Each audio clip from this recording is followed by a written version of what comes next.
This is homework help for number 16 on 2-2. So you're told that angle 6 and angle 7 form a linear pair. Twice the measure of angle 6 is 12 more than 4 times the measure of angle 7. Find the measure of each angle. So we do have a little bit of information here, and we need to remember that because we're told they form a linear pair, that means that they are supplementary and add to 180.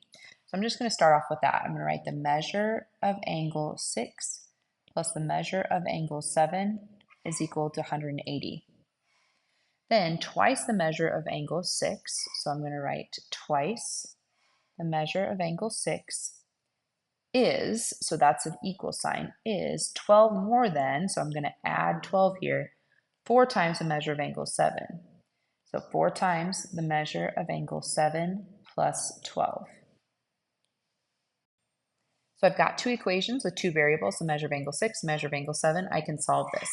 If you want to simplify it, you can give variables. You can do like a and b, and that might make it look better. So ab equals 180, and then down here it'd be 2 times a equals 4 times b plus 12. And then that's just a really simple system of equations that you can solve. Lots of different ways that you can do that. You can actually take this one or this one and divide it by 2. That's a way you can do it. So if you divide everything in both sides by 2, you get that a equals 2b plus 6. So that would be the measure of angle 6 is equal to twice the measure of angle 7 and then plus only 6. And then you can plug this in for a here, or how that would look for this one, like I just said verbally.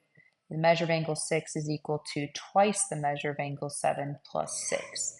And then you can substitute in this for the measure of angle 6 into this equation, and then you only have the measure of angle 7, which means you only have one variable, and then you can solve for the measure of angle 7 first. Or you can plug this in similarly with these variables, plug this in for a here, and then you would have 2b plus 6 plus b equals 180. You can solve for b, which is angle 7, and then figure out angle a super easily by just subtracting from 180. You could also like write angle 6 in terms of angle 7. So you can say that the measure of angle 6 is equal to 180 minus the measure of angle 7. And then, so you've got measure of angle 6 here and here. So you can actually set equal this expression and this expression. It's kind of however you would like to do it. But those are some ways you can get started on that one. Thanks for watching.